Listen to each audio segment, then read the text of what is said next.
Scott for Scots here.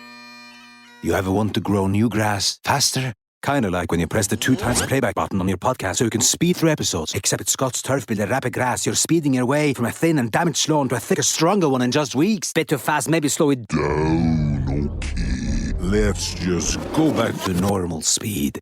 Get a bag of Scott's Turf Builder Rapid Grass today. It grows grass 2 times faster than seed alone when applied at the new lawn rate, subject to proper care. Feed your lawn. Feed it. Reese's Peanut Butter Cups are the greatest, but let me play devil's advocate here. Let's see. So, no, that's a good thing. That's definitely not a problem. Reese's, you did it. You stumped this charming devil.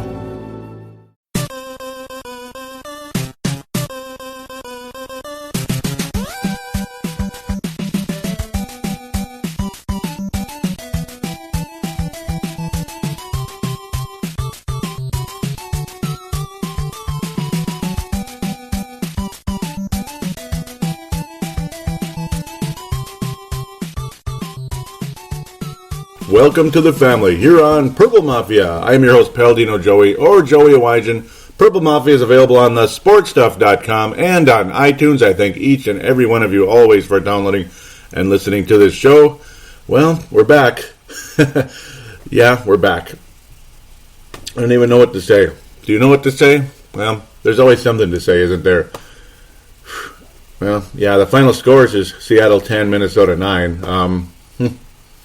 Yeah, does that reflect anything of the game? Well, it reflects that Seattle was affected by the cold weather in a big way.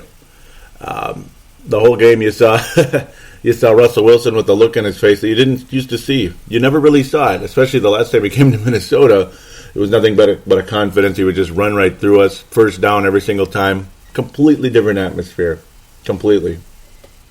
But without a doubt, to me, the Vikings should have won this football game, and there's 3 reasons at least that they should have won this game. Had one of 3 things not happened, just one of the 3 things not happened. It was the 3 curses, or the 3 whatever. We'll come up with something along the way, I guess. The 3 dark clouds, the 3 deadly sins. I don't know.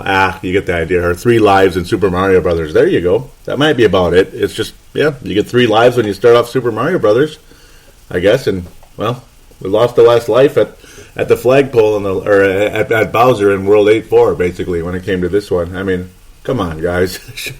Seriously. Let's just get into it.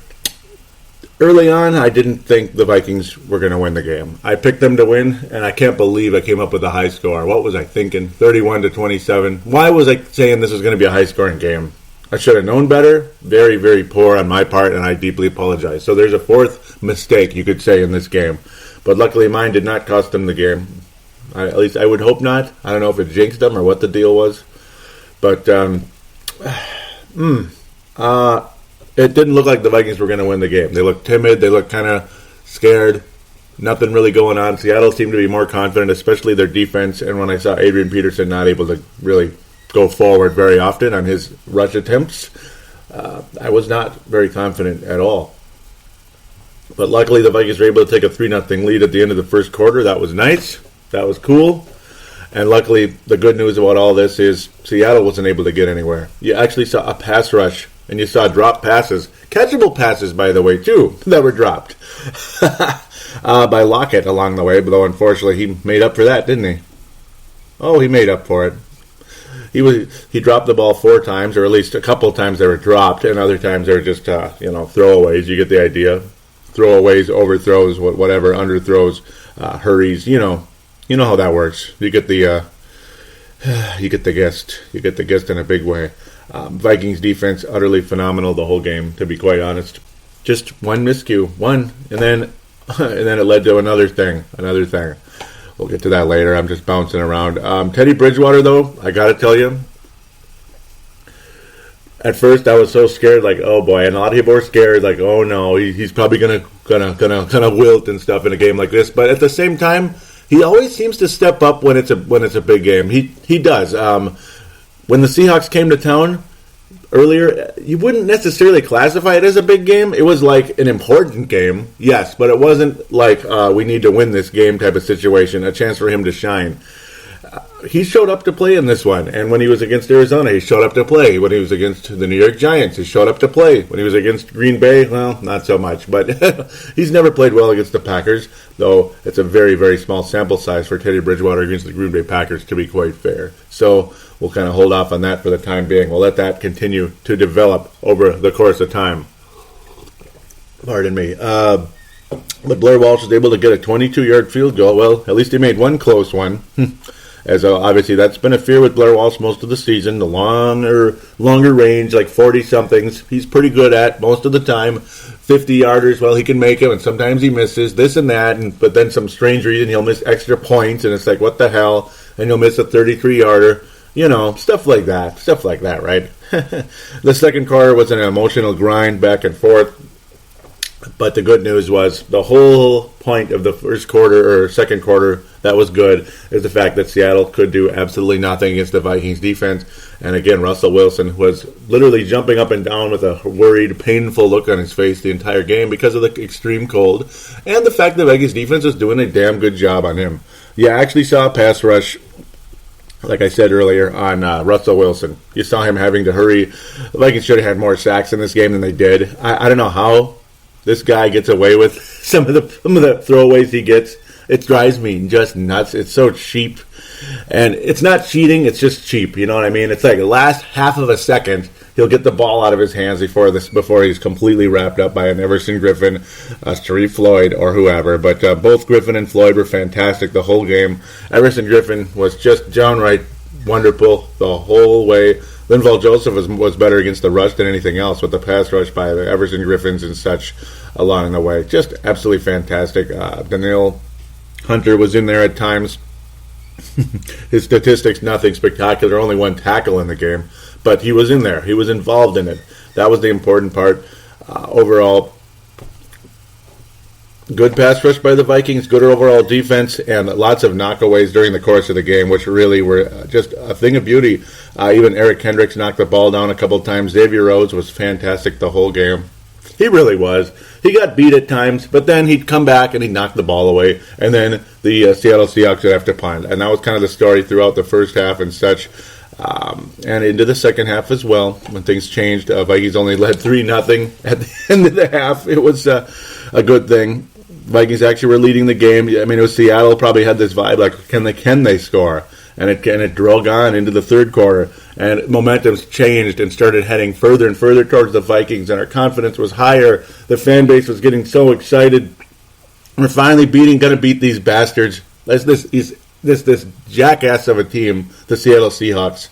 They all the bleep they talk, all the moves they make after they make a play, everything. You just get sick of looking at it. Their uniforms are ugly. Their faces are obnoxious. Their mouths are even more obnoxious. And and not being able to sack Russell Wilson a million times in the past, and even into this game at times, can drive you absolutely up the wall.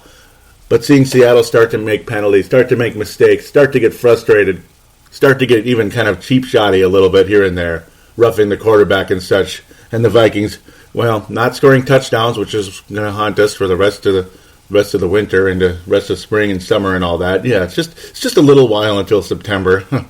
The Vikings were able to add a couple of long field goals from Blair Walsh. Not long, but medium long, 43-yard, 47-yard for Blair Walsh. And then it led me to say something that I don't know if it jinxed us or what, but it probably helped jinx us on Twitter when I said Blair Walsh today is as ice cold as a Bud Grant stare. Yeah. Ice cold as a Bud Grant stare. Please forgive me. Please. I gotta say again, I apologize for that. I do. Not only for saying it was going to be a high-scoring game, which, again, what the hell was I thinking? Really, it's opposite, man. This is like Steelers and Vikings in the Super Bowl many years ago or something. Or some of those other just frigid games that were low-scoring. There's so many of them out there. Crazy to think this was the third coldest game ever. I never would have thought it would get to that point, but it actually was. Yeah, the Ice Bowl is number one, and that Cincinnati-San Diego game had a more harsh wind chill actually than the Ice Bowl in Green Bay. The one in Cincinnati was even worse in the early '80s, with Chris Collinsworth and such back in, I believe it was 82. And then now you got the Vikings in Seattle. It sucks coming on the losing end of one of these, doesn't it? It really does. But it certainly did not feel like the Vikings were going to come on the losing end of this. Things going so well. Seattle, it just seemed every time they were about to do something, there was a big sack, a knock away.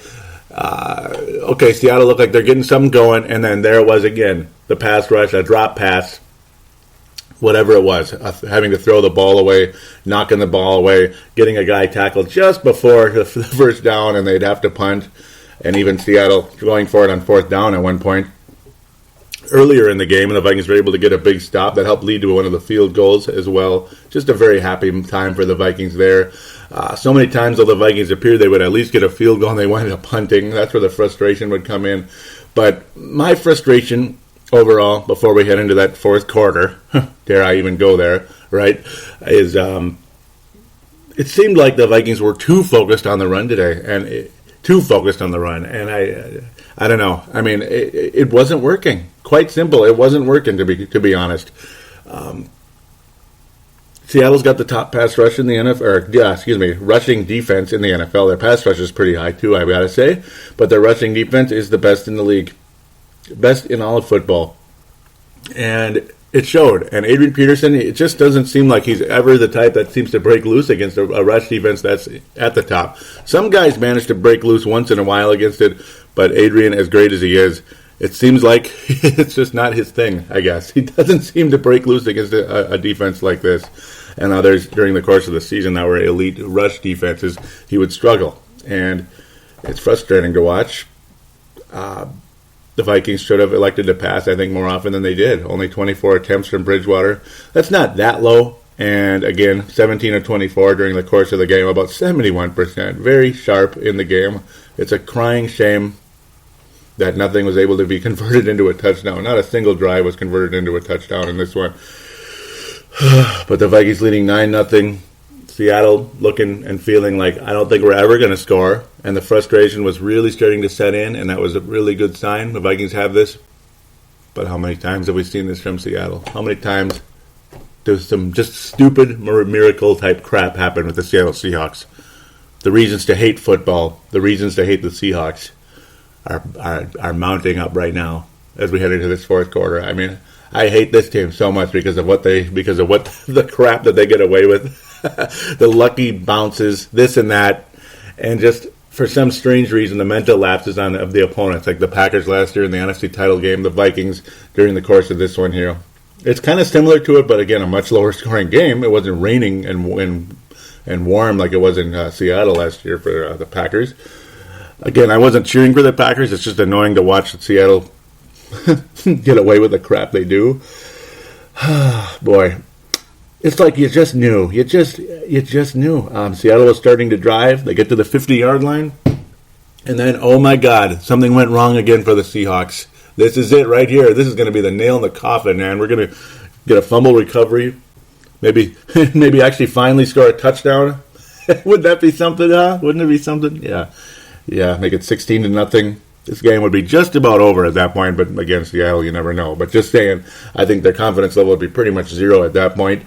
A high snap almost hit Russell Wilson in the nose, just like the failed fourth down for the punter earlier, where he, I don't know if he broke his nose, but he at least damaged it, landed on his fist when he was tackled. That was great.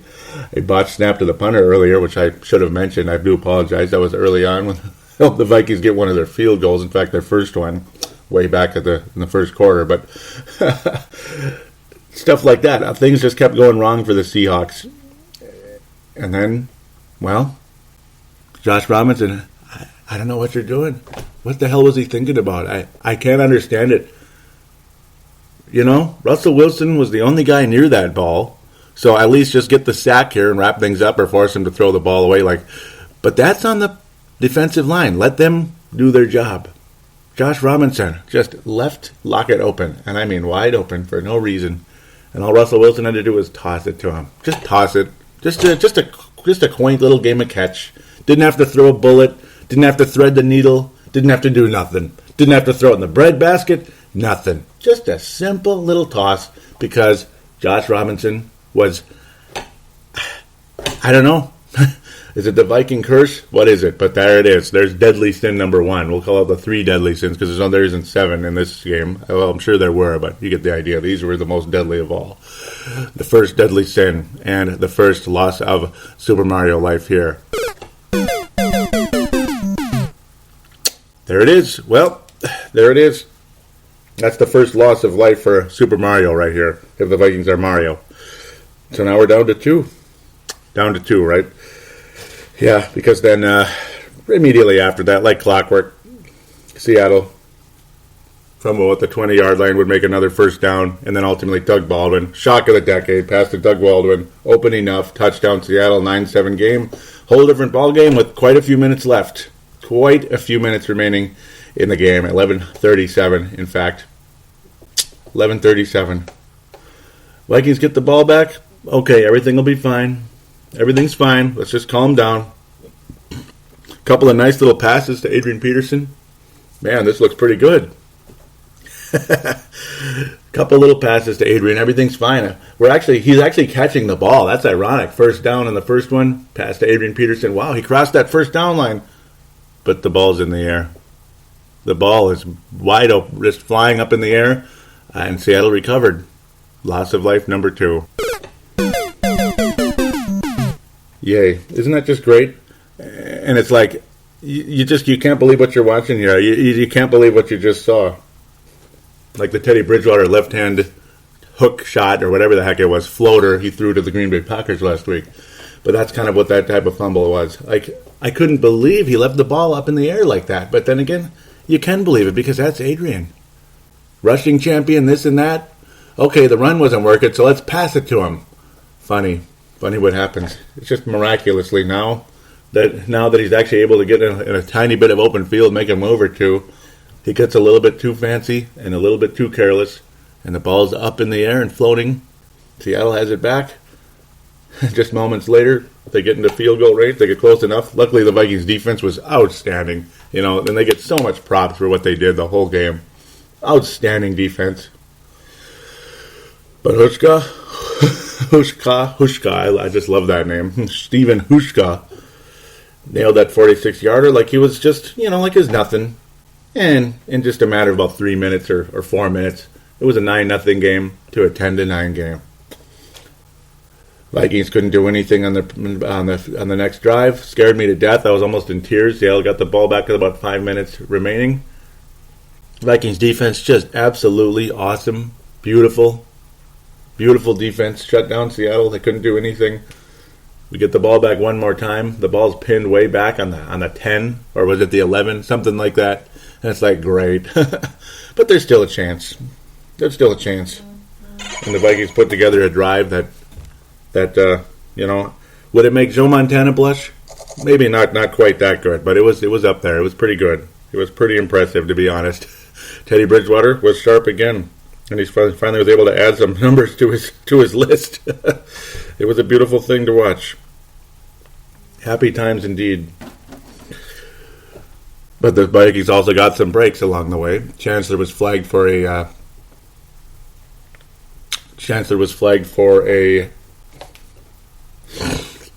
pass interference on Pruitt.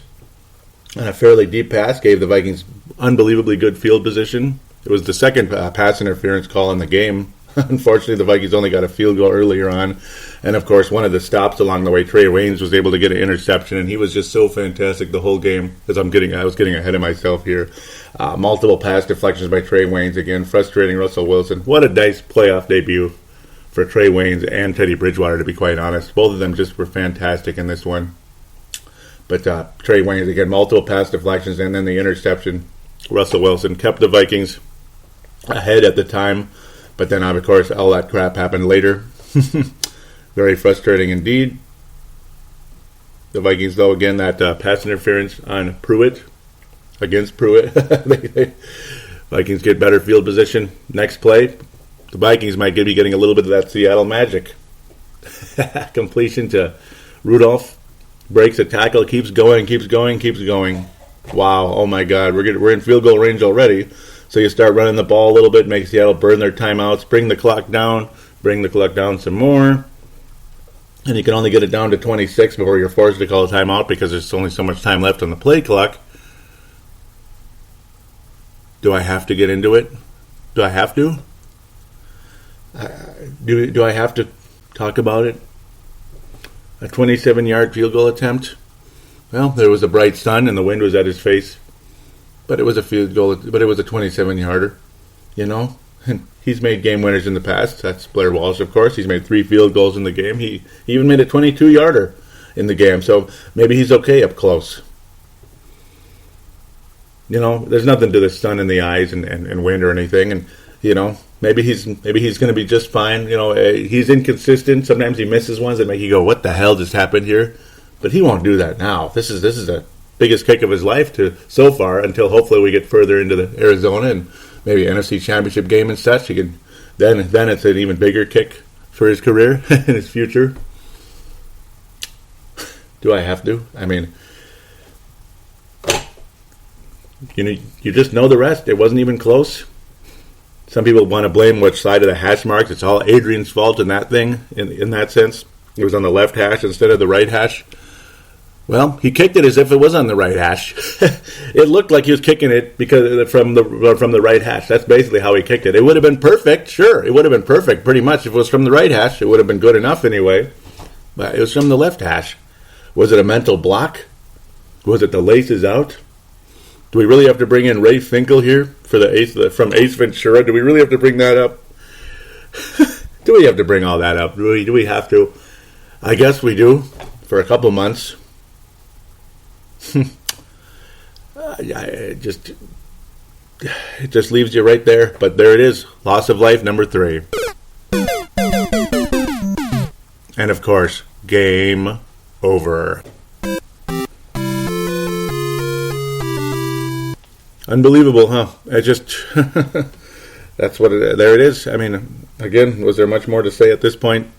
Not a whole lot. Not a whole lot more to say. I can't believe it. I mean, despite the horrible mistakes along the way, despite that miracle situation that took place because Josh Robinson left him wide open, the Vikings still would have survived and won this football game. If only Blair Walsh could have made a 27-yard chip shot. Despite Adrian Peterson's fumble at the Seattle 40. After getting a nice, aggressive first down. Looked like we were going to drive that. It looked like it was going to be a very impressive drive, and we're going to put these bastards on ice once and for all. But it wasn't meant to be. Wasn't meant to be in that case, but it's okay.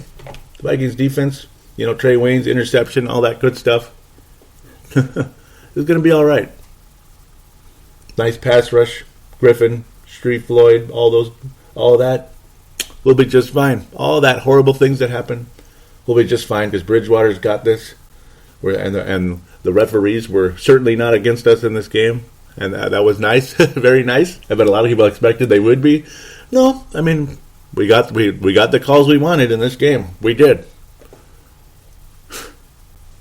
I mean, you could easily blame Josh Robinson, Adrian Peterson, or Blair Walsh for this loss. Easily. Because each and every one of them was as important as the other. Absolutely. I almost think the Josh Robinson one was the most egregious of all because that changed the momentum of the entire game. But then Adrian fumbling again. It's like the old curse again. Do we really have to bring up 2009 again for the 9 billionth time? Do we have to see it happen live, though? It's one thing to talk about 2009. It's another to see it reenacted again. And it's against another hated opponent. To see it happen once again was just absolutely mind-numbing. But then we survived all of that and still just could not make a 27-yard field goal. That leaves me, at this point, a question. Do you want to keep Blair Walsh? Do you want him back on this roster next year? Do you want him back on the roster next year? That's the thing. That's the biggest question of all. I've been doing this show for 8.5 years. This is the 209th episode of Purple Mafia. My educated opinion, regardless of how clutch he was during the course of the game, it's like I have a hard time bringing a guy like that back in the future if you want to play in a much bigger playoff game down the line. What if he has to make something 42 yards away, or another chip shot in the NFC Championship game or the Super Bowl. Do you really want another Scott Norwood on your hands? Do you really want that? Because how many Super Bowls have the Buffalo Bills won since Scott Norwood missed that field goal? Oh, they made it back to the Super Bowl 3 more times, but got their asses handed to them all 3 times. In fact, especially the third one, that was a joke. But really, all 3 of them were just bad games, lousy. I don't want to be that team. I want to be at least what Seattle is with a championship. Sure, they lost one, but they won one. Maybe they'll win again. I would really love to be San Francisco, win 4 in a row, no problem. Not 4 literally in a row, but all 4 of the Super Bowls they made it to, they won them all. Wouldn't you rather be a team like that? Or just anything. Just get one. Just get the first Super Bowl. That's what matters the most, and then go from there. Hope for the best. I guess a team like Seattle is what we're hoping to become. According to Brent Jacobson, a lot of Seattle fans seem to see similarities between the Vikings the Seahawks a few years back, and hopefully and this current Vikings team right now, similar to the Seahawks a couple years back. Hopefully the Vikings continue to progress the direction the Seattle Seahawks went. That's the hope. The best news out of all of this, regardless if Blair Walsh returns to the Minnesota Vikings or not, he is a competent kicker, but is he a competent kicker in the clutch moment of all? Is he somebody you can count on to not make a mistake on an easy one? Seriously. Because he's done it before, and he's done it. He's hit game winners. I'm not sure I'm comfortable with it, but at the same time, it won't kill me if they do bring him back. And I certainly don't want anybody to die over this either. It's pretty sad. You could never say that. That's up to Ray Finkel saying, "Die, Dan, die." But luckily, that was just a movie. Then again, who knows? There are really people like that out there. So let's pass out the Fran Tarkenton and Christian Ponder Memorial for this one. I am going to give the Fran Tarkenton Award. Boy, it's a tough one. It's really tough because, it's like the whole defense. You could give it to the weather, too, because it changed the whole game. And all of you out there that were complaining about the weather, and yeah, I'm not trying to rip on you, Sebastian. Yes, it was uncomfortable as hell. Even just walking to your car in a parking lot was extremely uncomfortable and bitter cold. Yes, I understand and I feel you. It's not easy. But look at what it almost had us. In fact, it did win the game for us. It did. It didn't make Blair Walsh miss the field goal. We won that football game other than that. Or Adrian fumbled or this or that. That weather kept Seattle to 10 points, despite the miracle lucky plays they were able to get in the game and lucky bounces and such. Kept Seattle to only 10 points. The weather changed Seattle's entire momentum for the most part. For the most part, with the exception of a couple of lucky bounces, a la classic Seattle. So the weather, in a way, is like the Fred Tarkenton Award. It's an honorary award winner. As for a true player on this in this one, it's definitely got to be, Everson Griffin. Everson Griffin. Hendricks was great. I mean, I can't give it to one guy. I really can't give it to one guy. They were just unbelievable the whole game. Even Greenway, Xavier Rhodes was just unbelievable. Multiple pass deflections. Trey Waynes really changed things as well with those interceptions, pass deflections. What a nice start for the rookie Trey Waynes, who barely got any playing time in this one. Just beautiful. Christian Ponder Memorial, it's got to go to all 3 of them because it's all 3 lives. You can't blame it on just Blair Walsh. If one guy I think should deserve it over everybody else by a small margin, I think it's Adrian Peterson, because you're the leading running back, leading rusher in the league. He generated virtually no momentum in the running game the entire way, and then the same old BS fumble. So Adrian Peterson will officially get the Christian Ponder Memorial with the honorary, honorable mentions to Blair Walsh, who absolutely does deserve it for missing an easiest kick of his life. And, of course, Josh Robinson. Where the hell were you there? Stupid idiot. But it's got to go to Adrian by a slight margin. It's not a heavy margin. It's a slight because, quite frankly, Adrian Peterson is more important, ultimately. And plus the fact Blair Walsh made all 3 of the field goals and gave us the 9 points. If you can't get in the bleeping end zone, at least Blair Walsh gave us something.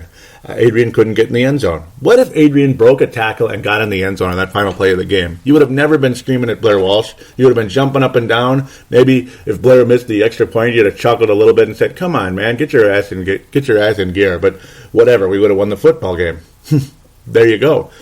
Stuff like that. Josh Robinson, Well, we were still leading at the point, but again, you can't make a play like that. That's the kind of play that can get you cut or benched at the bare minimum. So, heavy honorable mentions to Robinson and Blair Walsh, but the winner will be Adrian Peterson for the Christian Ponder Memorial. The winner, or well, as we like to say, the loser. So with that, a very long, emotional first segment. I gave you what I could. I probably missed some things. In fact, there's no way I didn't, because there's so many details in a game like this, so much emotion, so many things that you might be like, hey, why aren't you bringing this up, that up? I can't get to everything. Unless you want this to be a 6-hour show, I can't. This isn't the Intellivisionaries podcast. That's an Intellivision podcast out there. It's 6 hours because all the different segments of the show, my goodness, it's big, and interviews and such. Wow. Good stuff. Wow. Paul Nermanen celebrated his 49th birthday recently. That's the host and creator of that show. But yeah, kind of just a slightly off topic. Thought I'd just give a random shout out to him, even though he hates that word. I don't think he's listening, but yeah. What a game, huh? What a game. Game for the ages. Nice. Thank God for the cold weather. But the same old curses haunt us. But the positive thing of all this is the fact that this team clearly is not going to go away. The Vikings are not going to go away, and that's why the Seattle Seahawks fans said what they did, and you'll hear more about that in the third segment, the fan interaction. Let's talk about the other rounds in the postseason. Some drama, some boring football, some dramatic football, and some just some more obliteration and disappointment along the way too.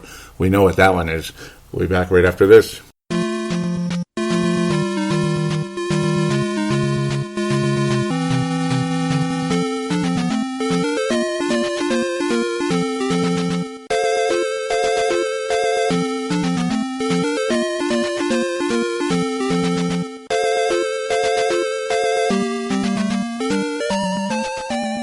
We are back here on Purple Mafia, segment number 2. Let's look at the rest of the postseason, I suppose. We got 3 other games to look at here. Let's start with Kansas City and Houston. Well, I picked the Kansas City Chiefs to beat the Houston Texans, and they took care of business 30-0. Houston made the playoffs. They won their division, 9-7. They looked like a team that wasn't really serious for the most part. It was low scoring early on, continued to kind of build up, and the Kansas City Chiefs just look awfully sharp. Alex Smith, only 1 touchdown, 1 interception, but a sharp overall game. It's kind of like Alex Smith, I guess. That's just Alex Smith being Alex Smith, I suppose. Kansas City Chiefs defense really solid against a fairly talented Houston offense.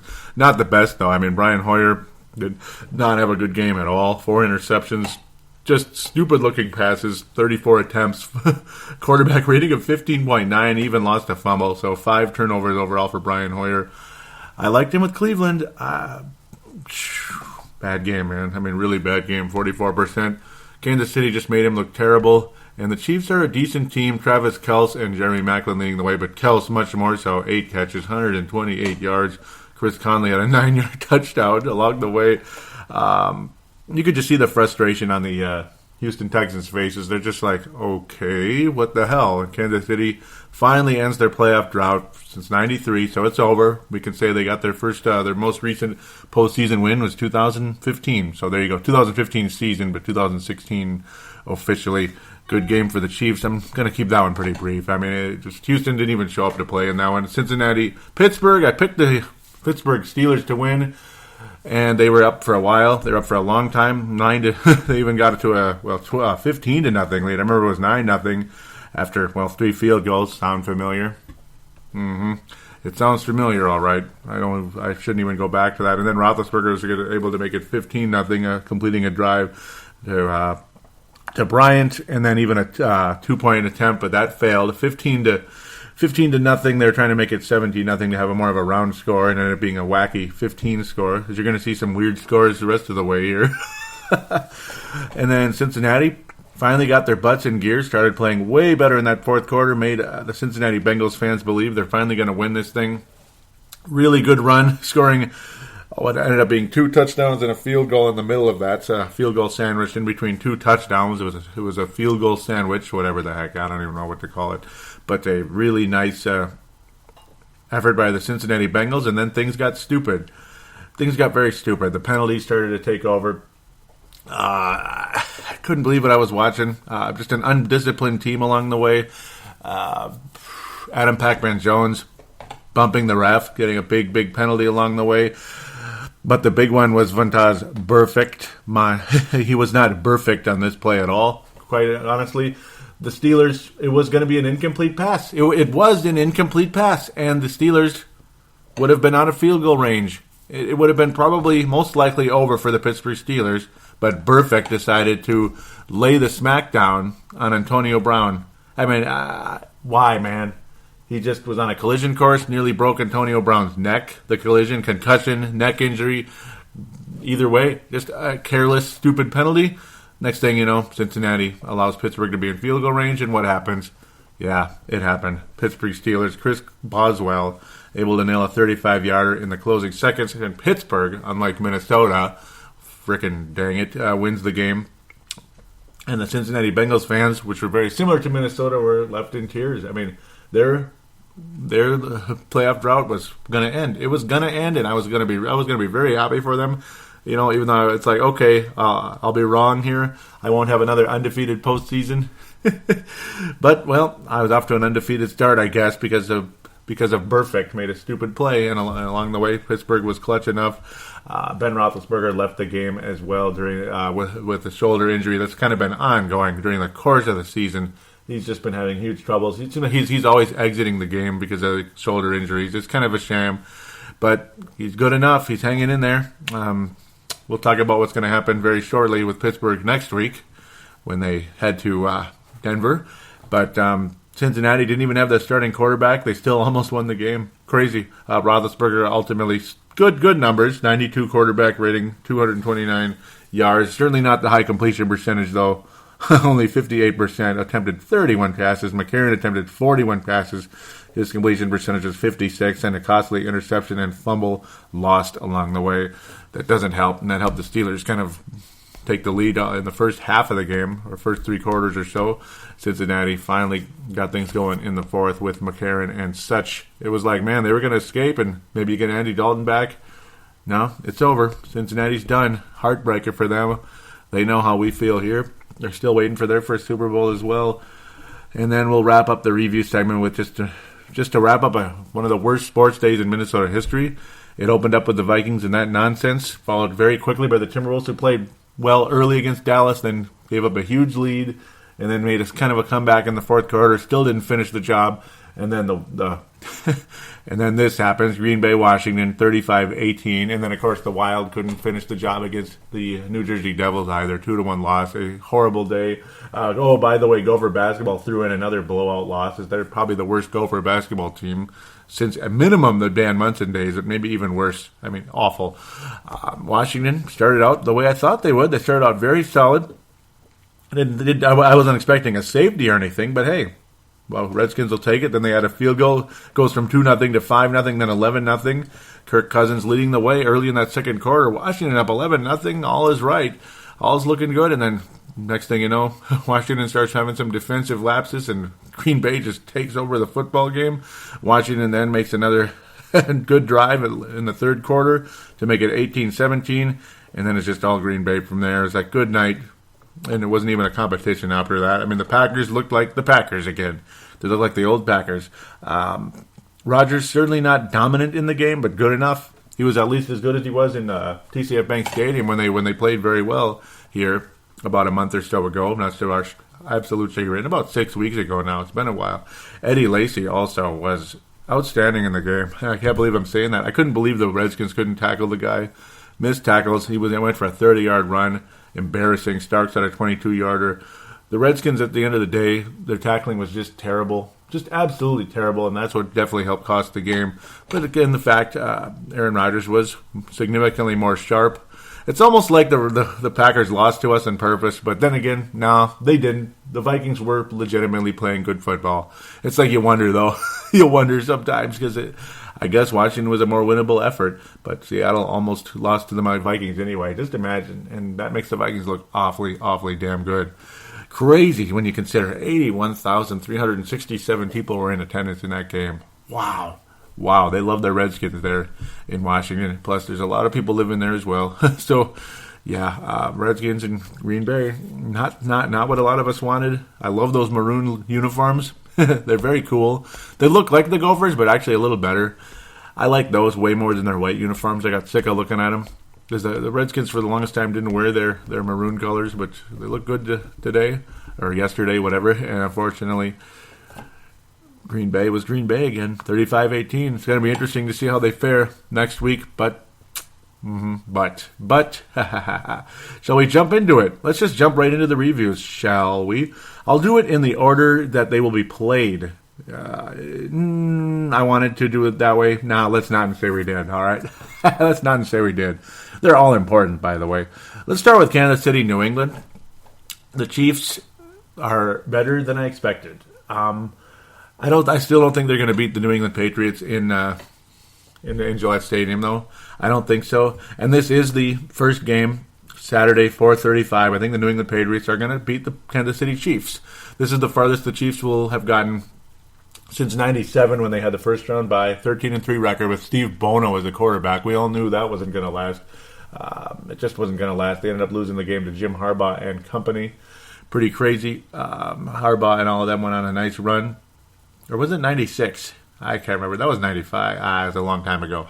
Regardless, one of those years was with Gerbach and then Bono. Damn it. Gerbach. I'm going crazy. That was to the Denver Broncos. Pardon me. They went to the second round because of their good record, but then the Denver Broncos beat the Kansas City Chiefs. They were automatically in the second round with the first round bye, pardon me. So that was the story with the Chiefs. Elway and co. were on their way to their first Super Bowl championship. It was very nice. They took care of the Chiefs decently in that one on the road. Gerbach just wasn't good enough, and the Chiefs should have left Rich Gannon in that game. I'm sure to this day, there are fans that still think about that and regret that. Horrible decision by... was it Marty Schottenheimer at the time? Horrible decision. That's why he doesn't win playoff games. Seriously. But this is not Marty Schottenheimer. It's Andy Reid, who also has a good regular season record. He's decent in the postseason. He's better than Schottenheimer, but he doesn't win. He doesn't win the Super Bowl. Basically, he's kind of like John Fox. Like he's better than Dennis Green and Schottenheimer. Those are the worst ever. Great regular season, terrible postseason. Like John Fox, where he'll get far, but he won't win it all. That type of thing. That's Andy Reid. I do think the Patriots, though, who have a pretty good clue about how to win it all, I think they're going to go to their eighth consecutive AFC Championship game or something. I mean, it's just unbelievable how many, or not eighth consecutive, but their eighth AFC Championship game. Just unbelievable. It will be their eighth, not consecutive. I'm on drugs here, pardon me. But they'll be back in there again. They're mainstays in that game. I mean, they've been there so many freaking times. It's unbelievable. Oh my God. Patriots are something else, aren't they? And they'll have a legitimate chance to win their seventh AFC Championship. That team is something else. It's actually been even more than that. I can't believe how good the Patriots have been over the course of time. Their ninth AFC Championship game. Just unbelievable. And it'll be their seventh victory if they indeed do get there. Could you imagine that? It's just crazy if they indeed do get to the Super Bowl. Patriots, I just think they're going to be too good. I think they're still a better team than the Chiefs. Tom Brady's still sharp. They're healthy enough. I mean, they have injuries here and there. They've had offensive linemen hurt, which is not good. That's not a good thing. But, I mean, so do the Chiefs. They have injuries and such, too, though not to, like, the main guys, I guess you could say. Ultimately, pardon me, I do think the Patriots win the game with the experience and the pedigree and all that. It just kind of is what it is. I mean, if you've been watching this team over the course of many years, you know what they're capable of. And again, it's not like Gronk is out. It's not like Brady's out. They've had linemen get hurt, but they're back playing right now. That's good news for the Patriots. I think they're going to get the job done. I'll go with the final score of 31 to 21. I'm going to pick the Patriots. I got to have a score for... Oh, no, this is the first one. What am I talking about? 31-21. I think the Patriots are the best team right now in the AFC. 31-21. Patriots will beat the Chiefs. The Chiefs will look good early, but the Patriots will pull away. That's basically how I'm looking at it. Miami and New York Jets are not in the playoffs. Those are two teams that I think could beat the Patriots. But I don't think it'll happen this time. Let's stay in the AFC. Might as well. Pittsburgh at Denver.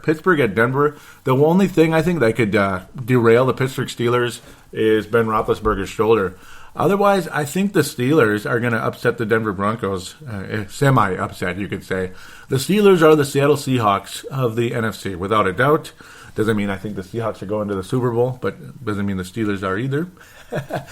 But Denver, to me, is not, again, Gerald out there, Gerald String. This is not hate on Denver. It's not. I'm not confident in this club right now. They have overcome a lot of things this season, but Peyton Manning is starting quarterback against the Steelers. I don't know. I mean, if he gets the job done, good for him, Good for him. Right now, though, the Steelers didn't look good against, they really didn't look good against Cincinnati, did they? And Denver does have a good defense and running game. I'd been all over Pittsburgh for the longest time. I'm going to change my mind. I'm actually changing my mind on the fly here. I've been on Pittsburgh since, I don't know. But, this might be a mistake here.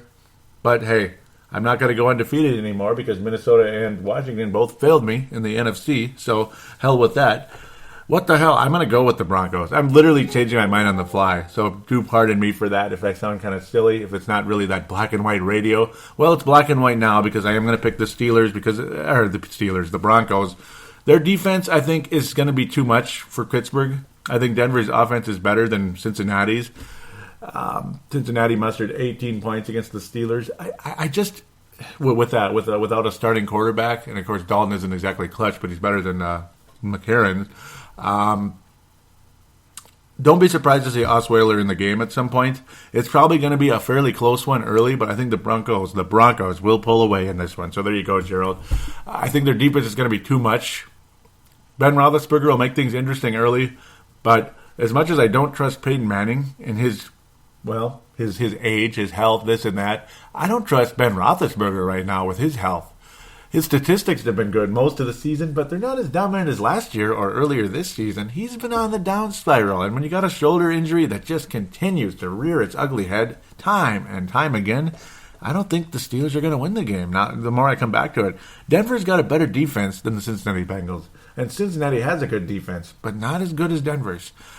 Denver's got a better running game, too. I mean, Hillman is a stud. He's an absolute stud. He just flies right through people. He's powerful, and he's quick.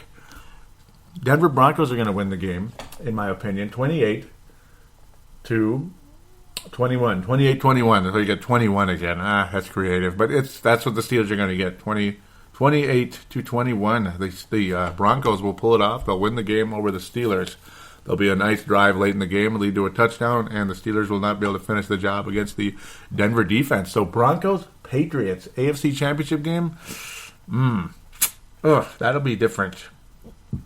That'll be different. But hey, if the Steelers win, I think that's a definite door to the Patriots to go to the Super Bowl. Not that I don't think they will. You get the idea. I just got to stop foreshadowing here. Seattle, Carolina, a rematch of last year. The teams are in different positions this time around, though Seattle isn't exactly 7-9. But the Vikings beat the S out of the Seahawks. They beat the crap out of the Seahawks during the course of the game. Will Marshawn Lynch be there, or will he get fined?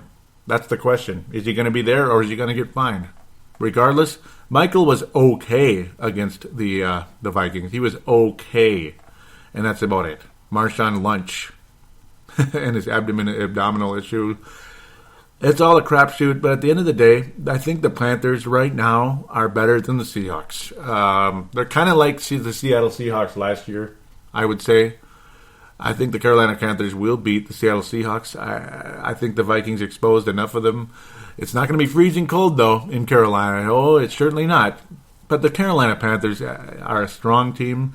They're the most likely team, I think, out of the byes to get upset. I thought it was Denver, but, I've got a feeling about Denver that they are going to beat Pittsburgh now because Pittsburgh looks pretty vulnerable, and that's why I stuck with Denver.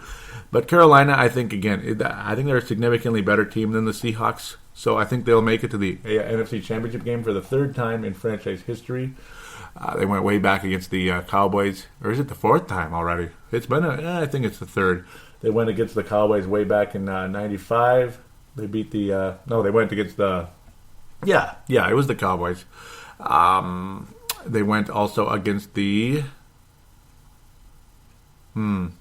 I can't even remember. I'm all mixed up. But they went against the Patriots in 2004, and then here they are now. So we'll leave it as such.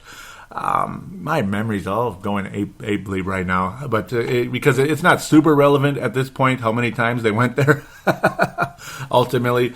But the Carolina Panthers, I think, are going to beat the Seattle Seahawks in a low-scoring game. It's going to be along the lines of 21. See, there's the number again, but this time it'll be the winner. 21-17. Carolina Panthers will have a kind of a little bit of a battle with the Seahawks. You'll see a lot of sacks. You'll see frustration. You'll see penalties. You'll see mistakes on both clubs along the way. But the Panthers will win the day at the end. They're just a little bit better than the Seahawks right now, and the Seahawks' NFC Championship runs will be ended. They will not get to the NFC Championship game, and they will absolutely not get to the Super Bowl, in my humble opinion. 21-17, Carolina, just a little bit better. Cam Newton, again, home game, all that good stuff. Cam Newton's been on such a run. He's one of the MVPs of the league right now. The Panthers' defense is unbelievable, and they just know how to win football games right now. They're on a run. They'll get to the NFC Championship game. That's where they're going to get. Arizona will host the Green Bay Packers. Not a good matchup for the Packers. Not a good matchup, but it will be better than last time, unfortunately. I think the Arizona Cardinals are going to win this one, but again, it's going to be very close. This is going to be a very, very high-scoring game, I think. Believe it or not, even though the Arizona defense is good, I think the Packers will score. Not very high-scoring, but it'll be higher for the Packers in a sense. Arizona's offense is elite, though. I think they're going to score points in those Packers. The Packers, again, they always have the big play defensive players, but at the end of the day, teams can score against Green Bay.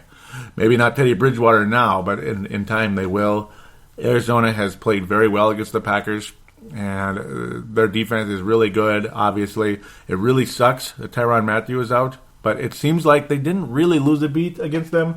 They lost the final game of the regular season to Seattle, and I'm confused by it, other than Arizona was trying not to get hurt, I suppose, and Seattle is just on a run of epic proportions, trying to make absolute damn sure they were in the playoffs and continuing what they're capable of and proving to Arizona, hey, we hate you and we're going to come and get you later on. I don't think Seattle will ever see Arizona. If they do, I'm a tiny bit worried for Arizona in that case, but maybe not. If they can get past Carolina, boy, will things get interesting. But again, I have Carolina winning that one.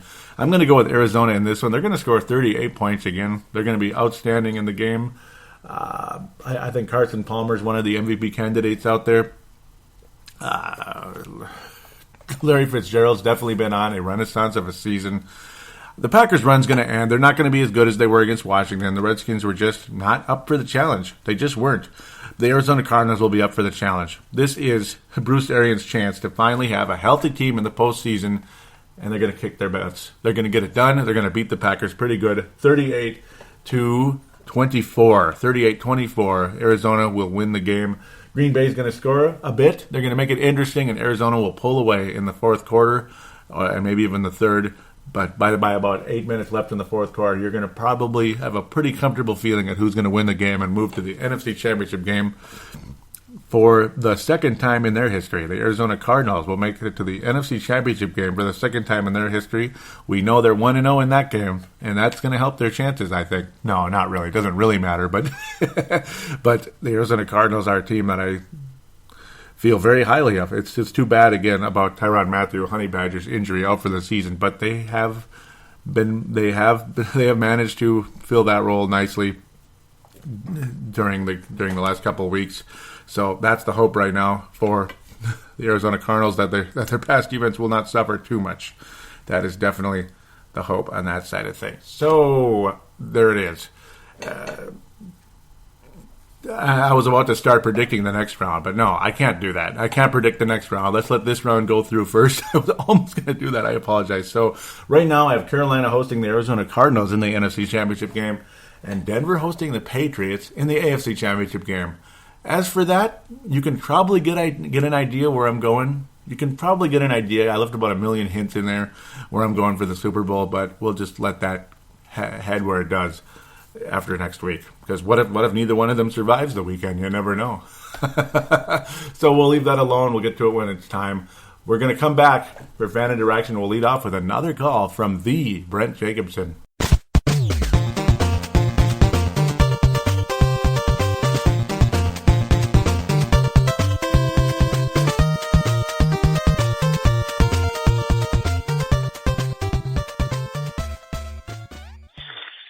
Yeah, messages for Purple Mafia. Hey, Joey, Brent here. Finally thawing out from that game today. Impressions. Heartbreaking loss. But, dude, unlike 2009, 1998, hell, even 2012, this team is built for long-term success. Yes, I know we would like to have won that game. So I'm as both a Cubs and Vikings fan, I'm used to heartbreak and being so close yet so far away. Much like the Cubs in 2016, the Vikings in 2016 are going to be a dangerous team. Get rid of Patterson, in some more young talent in here. Maybe changing the guard at the running back position. Ooh, did I say that? It has nothing to do with just the fumbles. It's how big of a hit his salary's going to be this next year. They can upgrade a guard, get another wide receiver or two in here, and let's play. Talking to a couple Seahawks fans after the game, one of them said, "Dang, I'd hate to play you guys next year.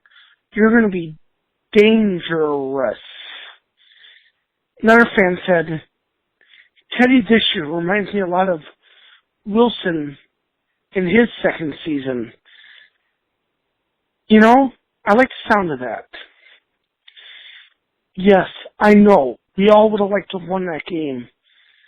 But seriously, Viking fans, don't threaten Blair Walsh's life over a stupid football game. Seriously, people. Seriously. You don't threaten to kill someone or wish death on in a player for missing a kick. That's Raider fan-like. That's idiot fan. Not Purple fan. Anyways, before I blow your whole voicemail system out of whack here, catch you later, Joey. Skull Vikes on to 2016. Catch you later. Wow, that was a spectacular call, Brent. I really, really appreciate that. In fact, I'm pretty much, I'm going to give you a gold star right now so I don't forget. So later on, I'll be passing out silver and bronze stars, maybe multiple later on. And this is nothing against all the people that commented on there. They did a great job as well. But that was fantastic. And you took the words out of my mouth in a lot of ways. The good news is this team is built for the long term. The long term this time around, and we're finally not trying to hit the home run, the grand slam home run type of thing. Trying to get the Herschel Walkers, the Brett Favres, the Randall Cunninghams, this and that.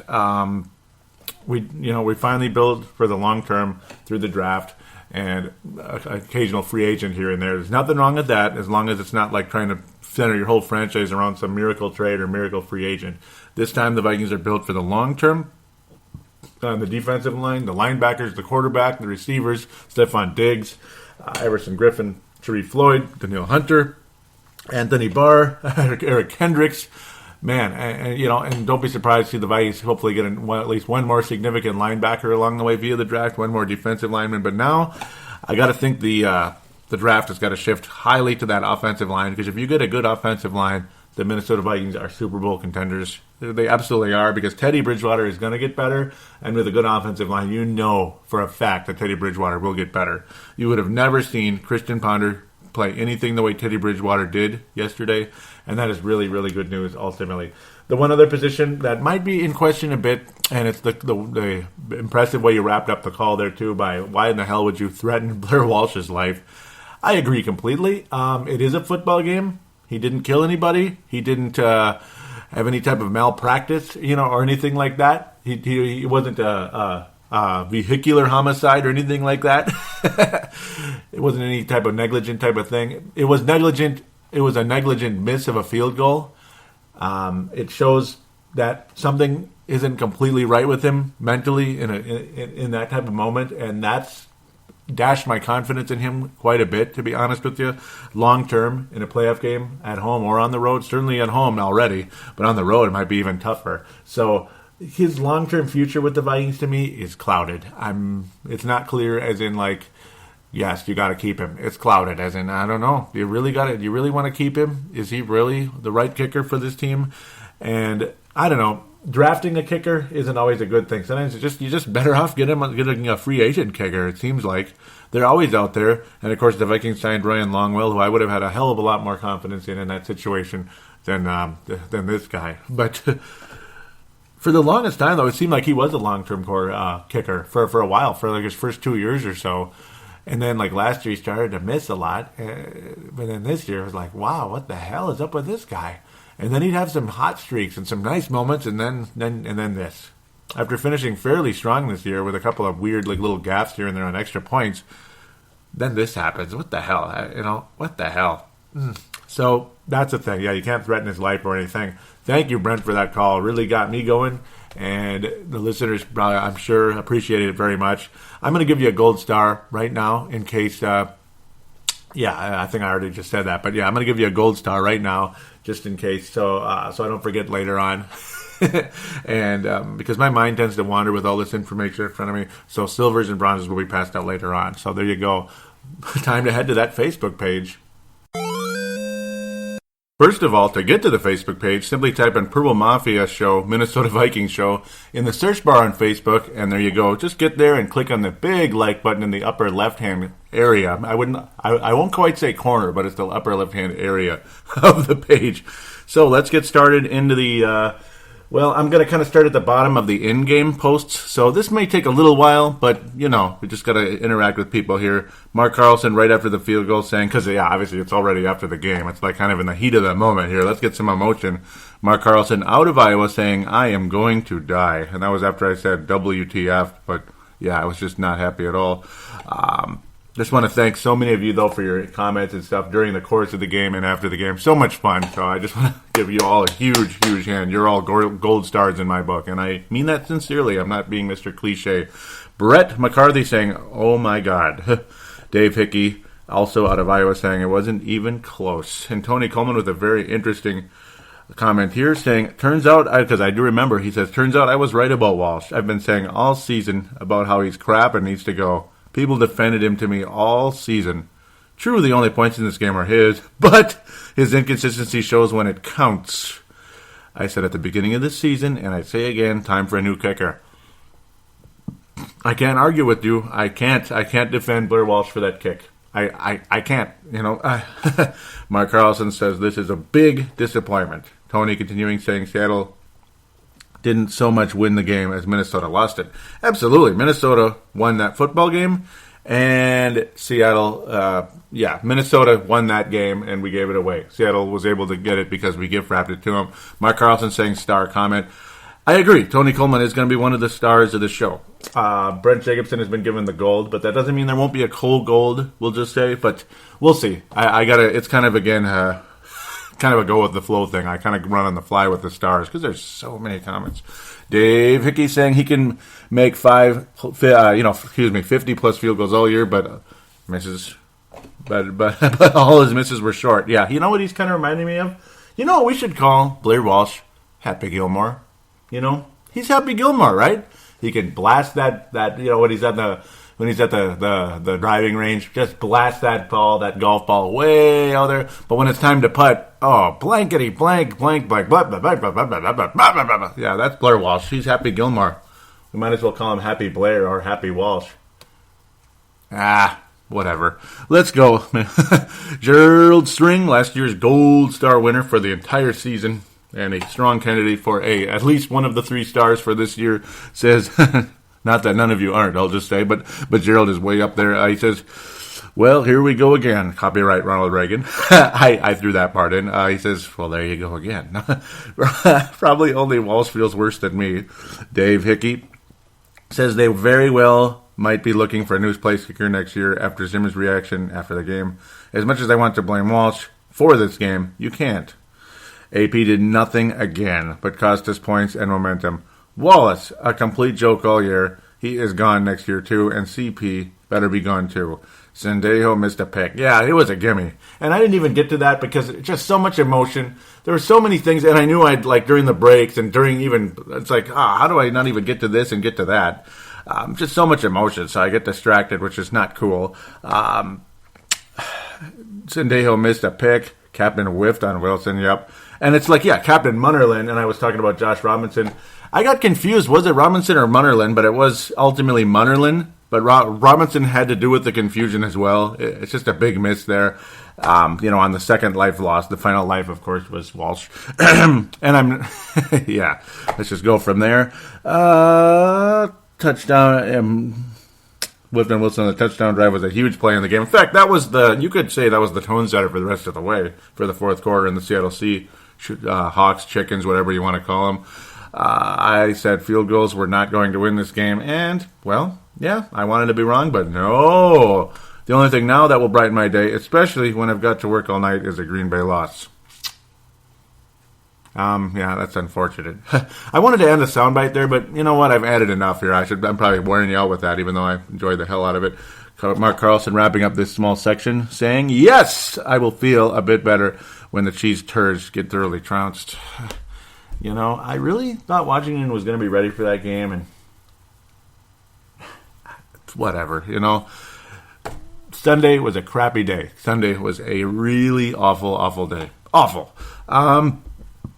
Oh, yeah, I forgot to mention this. I should mention this. I had fun. See, I have the game legitimate. See, I've been collecting, and I've always been a retro video game guy, but I collected the Intellivision and ColecoVision during the course of the summer, because I just went on a little binge, like, not too expensive. I just, I've always wanted both of them, and I got them, finally, because I got reasonable prices, rather than, like, $100, whatever. I got them cheaper. So I have the real Frog Bog for Intellivision, for some of you that might be old enough to remember Intellivision. And I also have it on the Intellivision Flashback. I couldn't think of anything for Christmas, so I figured, what the hell, why not an Intellivision Flashback?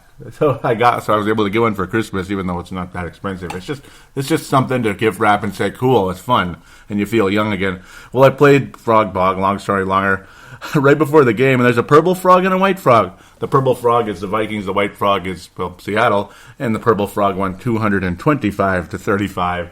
The cold weather was strong enough. The Vikings might as well have won by that much, but damn it. That was my prediction. I guess we're going to win. We're in good shape. And Mark Carlson says, okay, that's one way to make a prediction. I wonder, Mark, did you ever play the Intellivision or the ColecoVision? Did you? Those are so fun, man. Yeah. Oh, man. It's fun. It's the in-between age between the Atari and the NES. Kind of the in-between age a lot of people forget about because it was right before the video game crash. All right. Off topic, but fun. Fun, right? This is going to be a little bit here. Oh, yeah. I was able to remind myself by looking at that.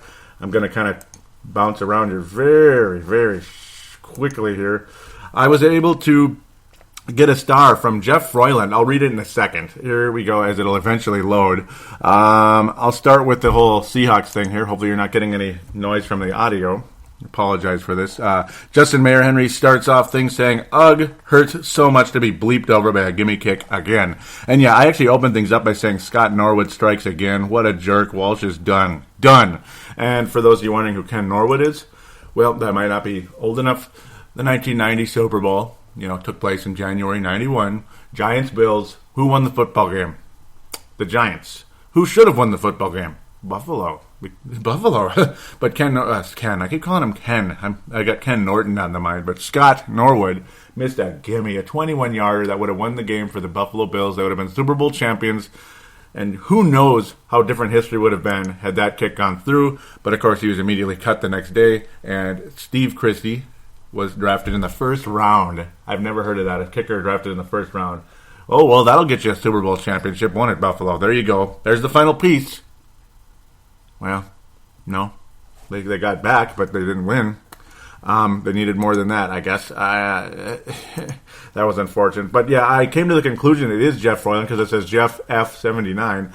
He 5 stars. He says, "Best Vikings podcast out there. I've listened to them all. And this is by far the best. Joey's a true fan, and thank you so much, Jeff. I really, really appreciate that. The headline of the review is Skull, so I really appreciate that so much. And guys, please, if you can, if you have time and you have an iTunes account or even a Stitcher account, you can do that. Write a review about Purple Mafia, nice and positive. Tell me what you like about it, and even if you want something improved, go ahead. You don't have to give me 5 stars. You can give me 4, even 3. It's better than 2 or 1.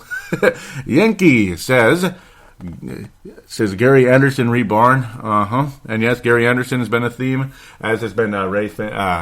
Is it? Yeah, I keep going. Yeah, Finkel on Ace Ventura. The whole die, yeah, and die. Miami Dolphins '84. Too bad that Super Bowl wasn't that close. It was more like the Buffalo Bills, not the Miami Dolphins. But I suppose being in Miami is a lot more fun than Buffalo, New York to shoot a movie. I guess, huh? So they had to kind of change the history a little bit because the '84 Dolphins made the Super Bowl, but they got their asses handed to them. Gerald String, who probably remembers the Intellivision, says, "Yeah, I know. I'm 49, and that was after I said I hate the history of this franchise. It's haunted us since day one." Yeah, maybe we need Zach Bagans of Ghost Adventures to come over and I don't know, communicate with the haunting over here in Minnesota with the freaking Vikings history. Anyhow, Gerald says, "Yeah, I know. I'm 49, and I've been a Viking fan since who knows 4 or 5 years old." So we're talking that. Yeah, all the way.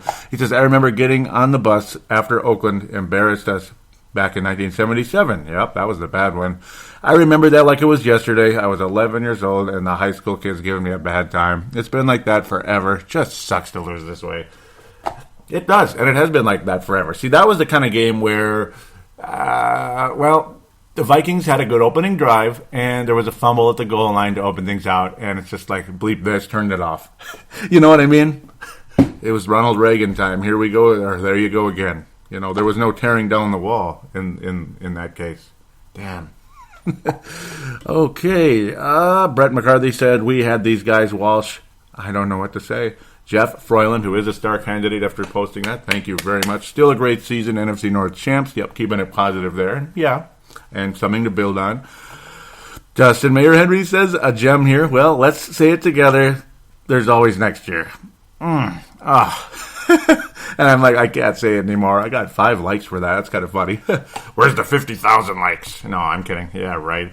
We all get our likes and our dislikes alone. There's no such thing as a dislike, though. There should be. Brett McCarthy says, "Speechless kicker O-lineman in the draft." Yes. Maybe not the kicker, but O-line absolutely offensive line, and please take the right ones this time. Maybe you have to draft him in the 6th round. I guess it seems like taking him high in the draft doesn't get us anywhere. Kind of like it was that way with cornerbacks for the freaking all time until Xavier Rhodes in his second season and very late in his first season started showing signs. Second season looked really good, and then this year most of the time good. Snake bit by penalties. Yes, Sebastian, he was snake bit by penalties. Had a couple of gaffes, got beat, but every cornerback gets beat because this isn't hockey. You're not going to get a shutout, So whatever. Even goalies get beat too. The best goalies in the world get their asses handed to them once in a while. Jan Mullins, another gem here, saying, and Jan Mullins might be new to the page. Maybe he joined a long time ago, but posting for the first time says trade AP. Continuing. That was the only time he posted there. Yeah, that's an option. It is, and we'll talk about that more as we get further into the winter. I'm going to probably do more of these. I'm probably not going to just go into a freaking, what's the word? I'm probably not going to go dormant in the winter like I did in the past. I'll try to have some off-season free agency type stuff more than I did in the past. But I can't guarantee, very often. Josh Mayer says, "One blown play on defense and a missed chip shot field goal. Story of the game." Dave Hickey says, Agreed, Captain M. AP's fumble, that's Captain Munderland, AP's fumble and Walsh's kick was just the icing on Seahawks cake. Yankee says, "Then again, AP did give them 3 points off his fumble." Yep, Walsh was just easier to blame because he had the last opportunity to score, but still it's a 27-yard field goal. Shaking my head. Yes. Yeah, everybody's to blame. It's just unfortunately Walsh was he was like the last life in Super Mario Brothers. It's like, here we go. You just got to jump this tiny little pit to get to the flag, but you fell. It was either World 8, any of them. World 8-2, it's a pretty annoying, and 8-1. There's these tiny little pits you got to keep jumping over to get to the flagpole. It's like you get to the last pit and you fall. You've got to be kidding, Blair. And then it's game over. Now you got to start from the beginning. Yeah. Okay, Dave Vicky says, I'm sick. This just sucks. I hate being so negative during the game. But the end result is why we lose every time. It's hard to not be negative when this is always how it plays out. The Hawkeyes and the Vikings always come up short. And don't forget the Gophers, too. But Gophers, though, whatever. They play in a big game and whenever they do, they get beat by like 21. I don't even want to get started on Gopher anything right now. Even Gopher hockey sucks right now. They suck. Gopher basketball doesn't even exist. But anyhow, Gerald says, yeah, I know it sucks. It just sucks. When we lose this way, I don't even give a crap about the rest of the season, including the Super Bowl. I don't even want to watch. Though we were the better team today, which is the hardest part. But don't forget, you got Denver and New England out there, Gerald. So, yeah, maybe that'll be the AFC Championship game. We could have our cute little rivalry started for that one. Odds are they are going to match up in that game, in my opinion. But yeah, anything's going to happen. Watch, it'll be Pittsburgh and Kansas City for all we know. That'll be very interesting if it's those two. Justin Mayer Henry says, love this fun stat. This team is cursed. Let's see, what is it? And Sports Center says before, missing potential, game-winning kick from 27 yards out. Minnesota Vikings Blair Walsh, was 33 of 34 in his career from inside 30 yards. So he's not quite Happy Gilmore. He just turned out to be in that moment. That's the thing. That's what I don't trust about Blair Walsh. If you can't make it when you need it, damn, I hope it's a one-time thing, because if he's back on this team, we ultimately, as fans, have no control over what the Vikings do, as much as frustration as it is. So, Blair, if you're back, please, just make the kick next time, okay? Because there will be a next time. If he's back on this team, we will be back in the playoffs next year, and there will be a time that he's going to need to make a kick. Winner, for do or die type of kick. Gerald String simply with wow, yeah. I mean, bull crap, right? Brent Jacobson says laces out. Justin Mayer Henry responding to him said he made other kicks in this game from greater distances with the laces in as well. He just crumbled in crunch time. He was channeling his inner Anderson. And boy, is Gary Anderson getting a lot of references today, isn't he? Whew! Along with Finkel of Ace Ventura. Laces out, Dan. Mark also says, I need a long walk in the cold air. My thoughts are very negative. And, it's really nice to go out in the cold, actually. So went out this morning, nice and cold. I enjoy it. He says, and that's not fair. The Viking D was the star of the day. Kept heavy pressure on Seattle. We were going to win. One kick to victory. One Mr. Defeat. Skull Mark from Iowa. And here's the thing. See, it's the timing of the mistake, because, what if Adrian Peterson fumbled on the final drive of the game? Like say, it's a Kyle Rudolph type of thing. What if he fumbled when he ran the ball right before the kick? See, we'd all be mad at Peterson today. That's the thing. It's the timing. The errors all suck, and they're all damning, and they're terrible. But, yeah, we get the idea there. Cedric Paulding out of Mississippi saying, it hurts to say, but we choked. Missed kick, AB fumbled, Teddy not seeing a wide-open Diggs. Munnerlyn going in for a kill shot on Wilson. Yeah, that was stupid. Instead of just tackling him for a 20-yard loss. Okay, so it was a combination of things. Yeah, that's the thing. It was Munnerlyn's move, but also Robinson leaving his guy. Yeah, see, it's multiple, all of them. I guess I was blaming Robinson more for leaving his guy, and Munnerlyn, when he could have just tackled the son of a biscuit. I don't know what he's thinking. Yeah, pretty dumb, wasn't it? Just multiple mistakes on that play. It was just, it was a too many men on the field type of mistake. It really was, because it set things up for what was to come. Cheryl's giving up a field position on the punt. No adjustments to blocking Bennett, staying in our backfield all game. Josh Robinson, leaving Lockett alone. That's the one that pissed me off the most, because he could have just knocked the ball down, damn it. Because Russell Wilson was so far behind the line of scrimmage, there's almost no way he would have scrambled for a first down anyway. That's why I'm more mad at Robinson for leaving Lockett. Yeah, he says it's not popular, but the pressure got the best of us. On a better note, we are going to be really good soon. Good, really, really good, really soon. Sorry, I'm still shocked and disappointed. Continuing with Cedric Paulding. Leland saying, long drive home. He's also from Iowa. Potential was there, but the reality is we are just a few vital positions away from greatness. Hope free agency and retirement don't kill this team. And it won't. The defense was great. Teddy was very smart. AP had slippery fingers as per usual. Yeah, Same old story, right? Walsh was Walsh, miss when it counts. Lastly, I think it can be a great start to a franchise that could last. We shall see. Skol! I agree 100% with you, Leland. Jerry Hicks out of the St. Louis area saying, can't believe we ended another season like this. It was great. They got to this point. 11-5 is a good record. NFC North champs team played great football today, but we lost the game and we should have won in the playoffs again. And in heartbreak fashion again. And I mean, see, on the trying to keep positive side, once we do win, it will be all that much sweeter. And yes, the Vikings, if and when the Vikings win a Super Bowl, it will be the most unbelievable feeling ever.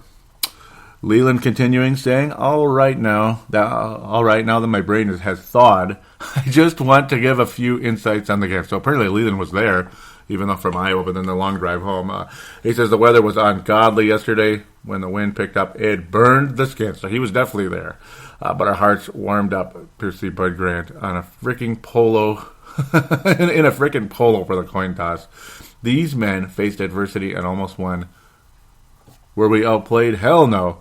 We controlled the game defensively. Only huge yards was on a muffed play. Yep. That might be a voice texting.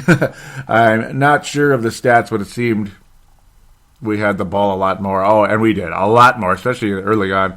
The way we lost broke our hearts. As I stated above, I hope this unit can stay and become a multiple-year franchise. And in final, I just want to say thanks to all who join us on Facebook, making this team special, and a joy for another wonderful year of podcasting. Skol Vikings, Lee from Iowa. Thank you very much, Lee. God bless you. Thank you very much. He should be a star candidate. Brent Jacobson, a gold star guy. This is pretty much a summary of his call, I would say. Yeah, this is exactly a sum up of his call. So he probably got the urge to call about the same time, but yeah. You can still check it out and read it. I believe that's it, though. That's the end of the comments. So there you go. And then I said, update, the show is almost done and will be released tomorrow. I'll check visitor posts real quick. Leland was posting what Nate Burleson said about Blair Walsh. I'll come back to that in a second. Oh, yeah, then there was Beast Mode's not going to play. Tanae Brown was posted all the times where teams won the division championship. You see Detroit only twice. Yep, and these are all the years I remember, all the way back to 91. So it's cool that I remember every one of these years. Tampa Bay got it in 99. They were still in our division that year. Those sons of guns. Oh, I hate that team. And it's Buccaneers when they were Packers, Vikings, Bears, baby. And a little bit of Detroit in the early 90s there. 91 and 93. Of course, 90 most likely went to the Bears. In fact, I'm pretty sure it did. Yeah, it did. The Bears were like legends in this division back in the day. And 92, who could forget? 94, Warren Moon. 98, wow, to think it was that long from Warren Moon. And then, and then up to Cunningham and the boys in 98. And then you get 2000 with Culpepper. Culpepper never won a division again. I think we had to wait till 08 with Gus Farrat and Tavares Jackson, mostly Gus Farrat. 09 with Favre, blah, blah, blah. And then 15, all this time later, with Mr. Teddy Bridgewater. He's already got a division championship on his belt. Amazing. Leland would say, yep, free hand warmers and coffee for fans at the game. Yep, that was pretty cool that they did that for him. And I was saying it's a nice gesture. Leland said, yes, it sounds like it's going to be needed. They also suggest us to bring styrofoam to stand on. Isn't that crazy? I suppose, though, and yep, no Beast Mode on Sunday. Yep, I remember we were posting about that. Wind chill advisory from Leland there. Insane weather on the way. Tony Coleman, yep, below zero. Temperatures cracked. Vikings horn, yep, the Vikings horn got cracked because you didn't hear it anymore, did you? Yikes.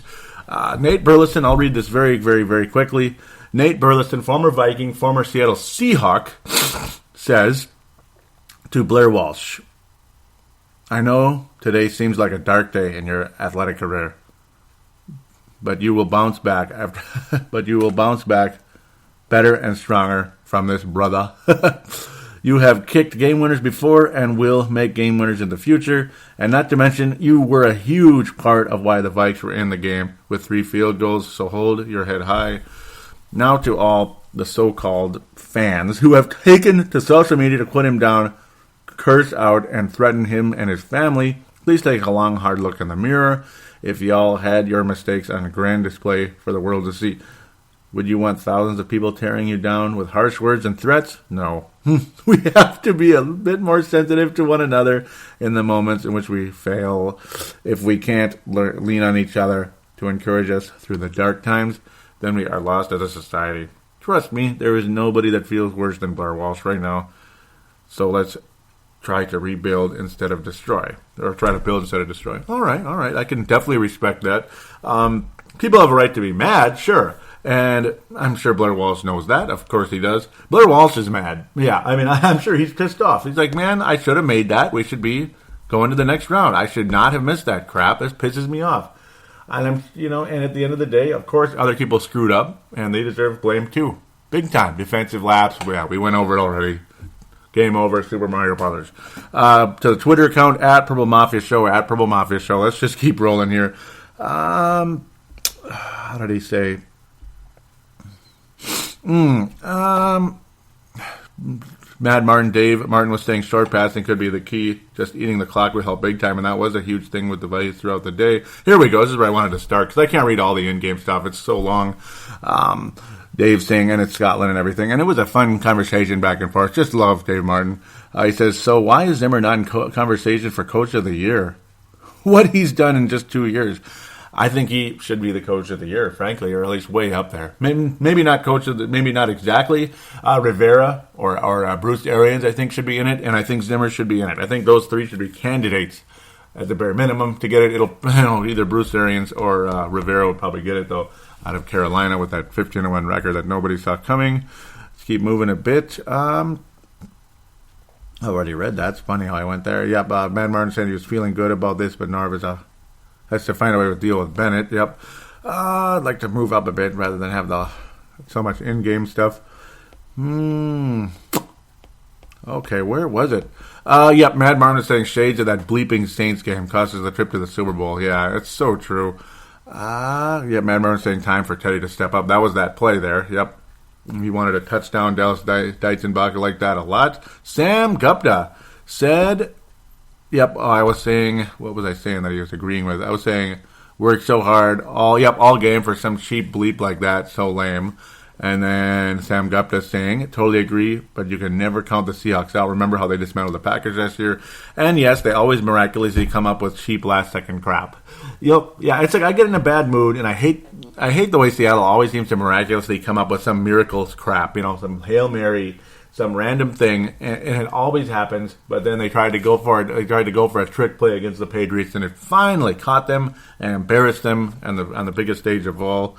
So, Sam was saying, I hear you, but the Vikes can still take them out. Oh, that was back then. That was after the fumble.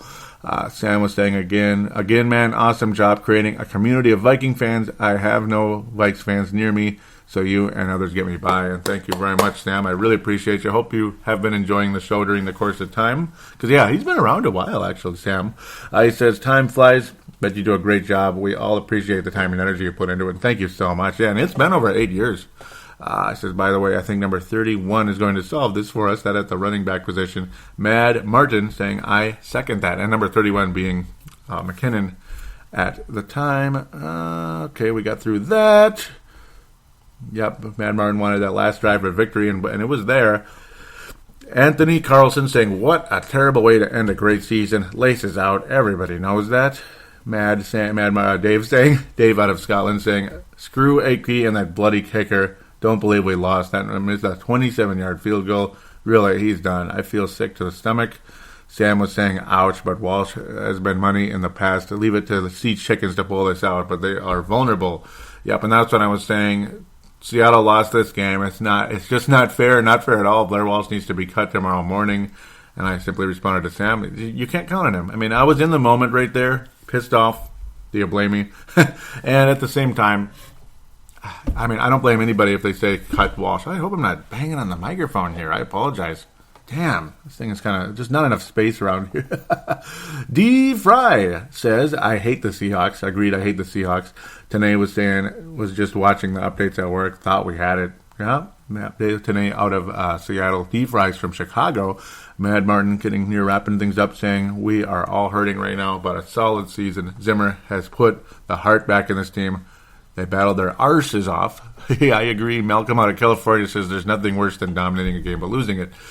Yes, sir. Malcolm again saying, why are the Vikings always on the wrong side of history? Hopefully that changes soon, and I can only second that 1,000 times.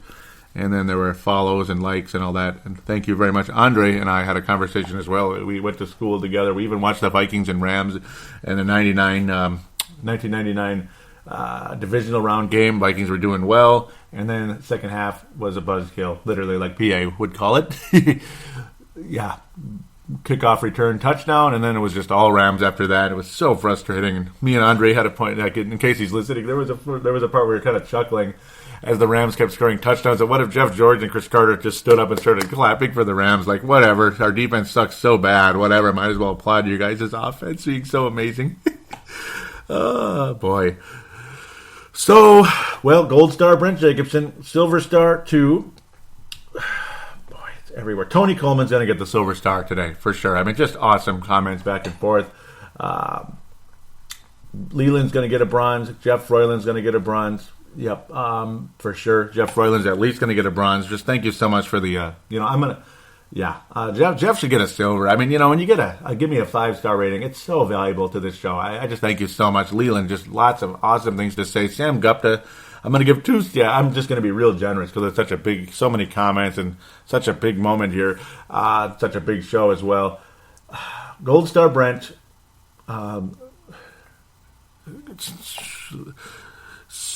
Jeff Froyland and Leland, silver, and Sam Gupta, and where was I going? Oh my God, I had them all. Sam Gupta gets a bronze for sure, and where was I going? Okay, that's what it was. Tony and Jeff. Yep, Tony and Jeff silver. I'm going crazy. Tony and Jeff silver, Leland and Sam bronze. There we go. I knew I had it. So I enjoyed this cold weather. I thought there was a purpose behind it. It was absolutely a wonderful help to the Vikings during the course of the game. It shut down a Seattle team that otherwise would have ran over us the way they did in the past. Wonderful adjustments by Mike Zimmer to change the game plan. And, over the course of things here, the Vikings were able to get a pass rush against this team. It was so amazing to see. It was such a pleasure to see a nice pass rush on Russell Wilson. It made us all believe here that this team does have a future in this league, and they can beat just about anybody when the time comes. The future for this team truly is bright. It is. I'm truly saddened with the fact that I know I'm in the minority, but the fact that outdoor football is going to be gone already so quickly. When we finally got that home field advantage from the old days back again, the home field advantage that helped the Vikings make it to 4 Super Bowls. Yes, it was painful. It's harsh. It's unbelievable conditions to be outside and watch a football game, but it helped. It helped a lot, and it helped many years ago, and it helped today. It never changes. Unfortunately, it seems like the road team sometimes pulled it off, though. But the Giants are used to cold weather, so that's an exception. Seattle, not really. I mean, they're used to that fog and mud crap that we had in December that the Seattle Seahawks rolled on us all over the place. But ultimately, the heartbreak, the pain that this franchise has been through is just unbelievable. So many years, dating all the way back to 1969. Then you have, of course, 1975 with a push-off from Drew Pearson. The liquor bottle in the face of the referee. The frustration. No call. Unbelievable. Why is Dallas getting a touchdown? Clearly the best team in football was the Vikings that year. And with a far inferior Denver Broncos team waiting for the Vikings in the AFC, there's no doubt that team would have been Super Bowl champions, and we would have had at least one ring on our side. We would have never heard of the Vikings have never won a Super Bowl. The 75 Vikings would have won. You open things up with a fumble after a great drive in 76. Yeah. 87, the drop by Nelson.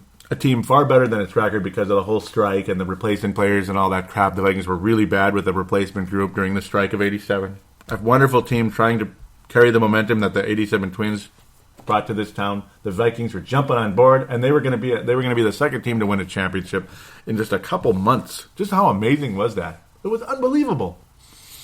But it wasn't meant to be. Another heartbreaking loss, another gut punch to this team that would have to wait 11 years to get back to the NFC Championship game. A 15-1 record. At the time, no team in the history of football had a 15-1 record and didn't win a championship. At the time. The 85 Bears rolled over the Patriots. The 89 49ers just rolled all over the Broncos like nothing. Like they sleptwalked over that team. 49, 59 type point games against the Broncos and Patriots for the Bears and 49ers. And the Vikings didn't even make it, you know. And you get the missed kick. You had the fumble at halftime, right before halftime by Cunningham that set the tone for the Falcons, changed everything. Kind of similar to the mistake by Munnerlyn and Josh Robinson. Kind of similar there. But then the Anderson wide left. I always kept calling it wide right. How stupid. It's wide left, and I should have known that. Of course, it was a direct kick to the left, just exactly like Blair Walsh's.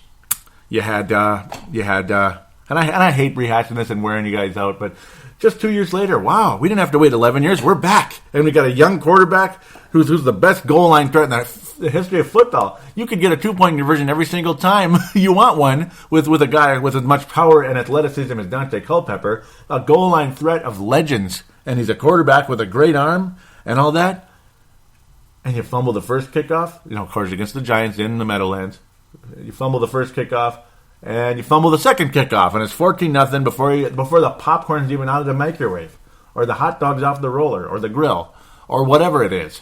Before the mustard is even thawed out of the freezer. Okay, you get the idea. It's 14-0 in New York. Good night. Bull crap.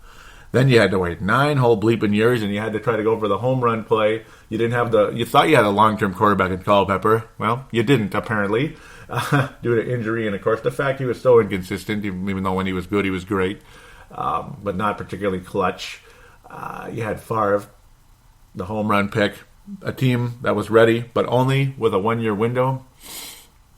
And you had happen what you had happen in the 2009 game. Gut punches, fumbles, and then of course the interception was the final play. Favre has that on his memory, on his eyelids, and so do the rest of Viking fans across the planet after that one. 2012 was nothing. Meh, whatever. You made the playoffs. It was cool. It was cute. And then, it was just lame. Bummer.